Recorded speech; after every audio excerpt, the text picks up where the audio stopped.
Hello and welcome. Come on in. Today I'm going to give you a brief story about the time I saw Jesus.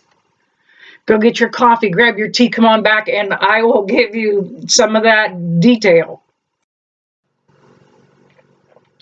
Welcome back. All right. We've already got the paranormal flashlight set up.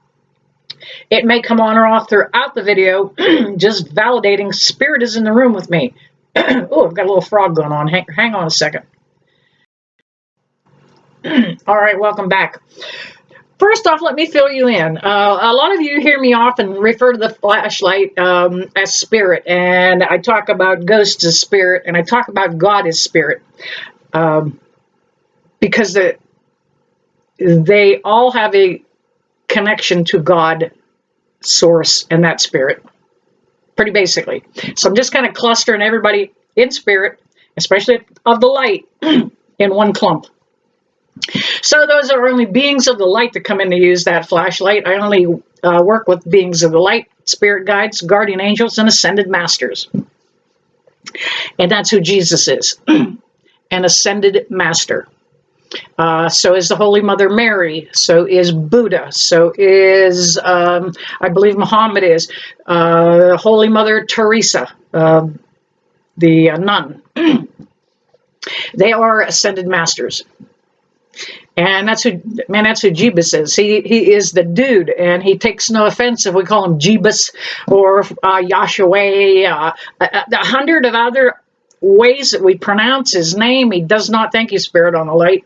He doesn't care because he knows that you're directing that to him, about him, that it's not really a derogatory, and that's the way you honor him is fine with him.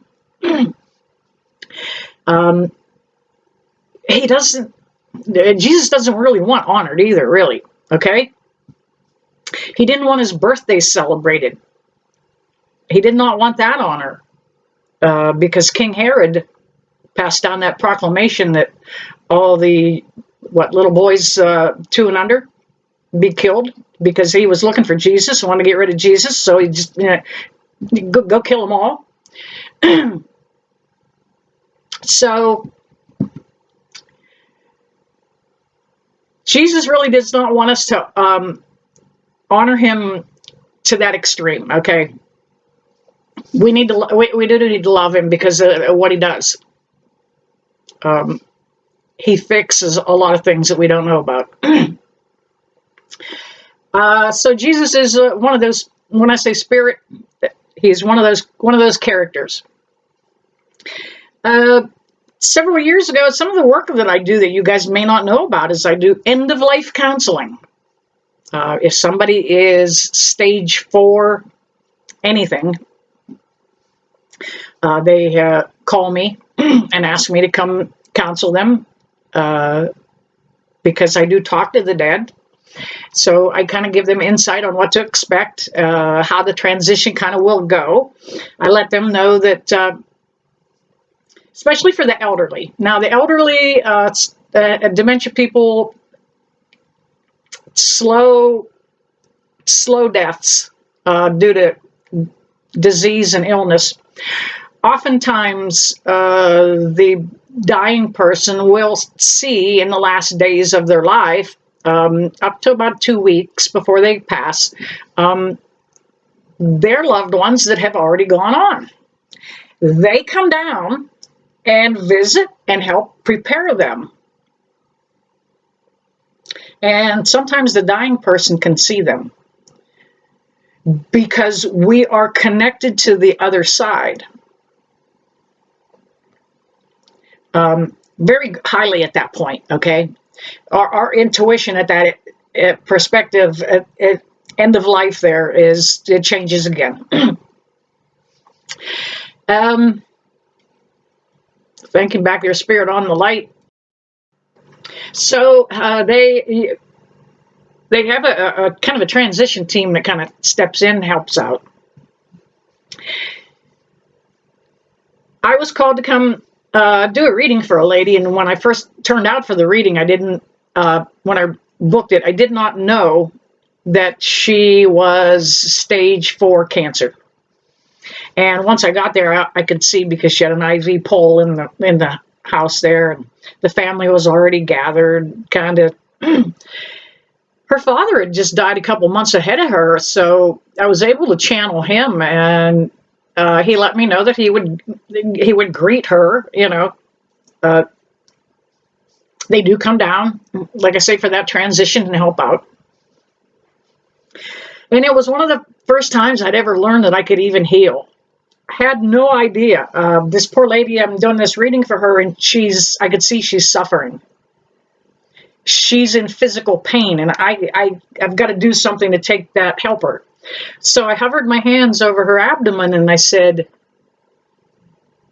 let me have that. Give me that. Give me that pain.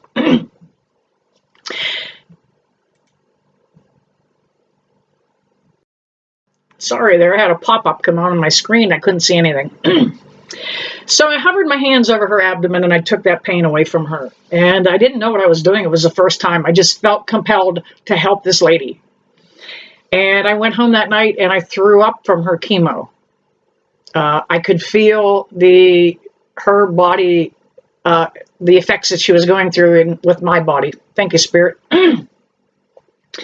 So the family got me some privileges and permission to go into the hospital when she was hospitalized. And again, I would hover my hands over her abdomen and take that pain away. And it was amazing that when I was there, I'd often turn around and look in a doorway and there would be doctors and nurses, therapists standing there watching what I was doing.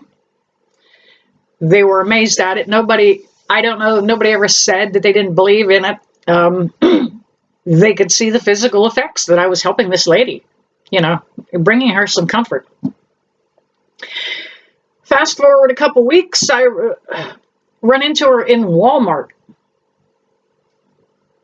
A week before Christmas, I'm finishing up my Christmas list and shopping. And there she is. Now, she's in a little scooter getting around, but there she is nonetheless. And I walked over to her and she stood up and gave me a hug. She said, Tina, I want to thank you. You are helping me complete my last Christmas list ever. Excuse me, I get choked up over this. We hugged, and a few weeks later, in January, she passed. Well, the family asked if I would speak at the funeral. And you guys know me. I talk, I teach, I lecture. I'm not afraid to speak. Thank you, Spirit. I hope I've always given a good message. So I was prepared to speak at the funeral. And the pastor that was in charge of the service was just being kind of introduced by the undertaker. And as the pastor was coming out of the hallway and entering into where the gathering was, I could not see the pastor briefly because of the bright light that led him. It was Jesus. I knew who it was. I could not see the face of the light, but my gut, everything in me told me that's Jeebus, man. He showed up. Wow, holy shit. Literally, I'm kind of Jesus Christ superstar. I follow the Christ consciousness, man. He showed up at an event that I was at, really, so to speak. Well, when it came my turn to speak, I couldn't. I was dumbfounded. I stood up. I said, yeah, she found God. She's in a good place. Amen. It sat down. I don't believe that pastor knew what he did, but I know what he did. He stood behind that hallway before he came out and he prayed to Jesus, help me bring the comfort to these people, help me find the words, help me, and Jesus showed up.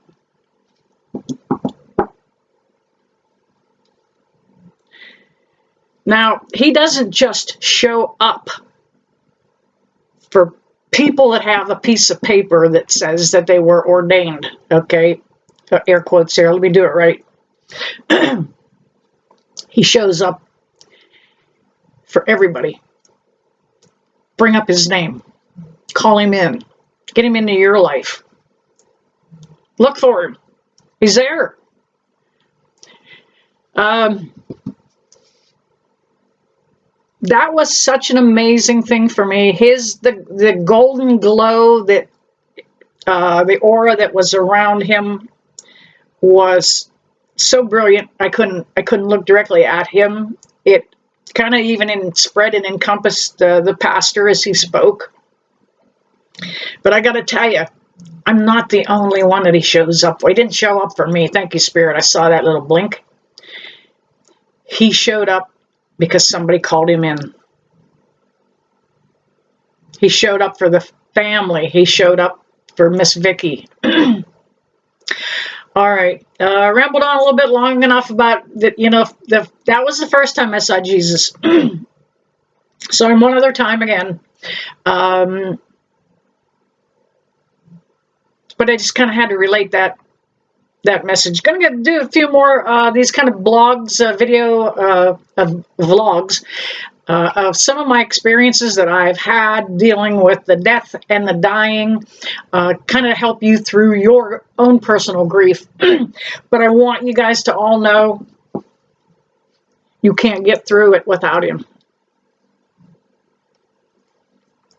For you to rise to the other side of the grief after losing a loved one, you've got to have Jesus. Call him in. Call him in. You don't have to have a special prayer. Just ask Jesus to come into your heart. Not what you expected from the psychic. All right, there you have it, you guys. I want you to know that I never leave you, that I don't sincerely bless you and send you with love and light. See you soon.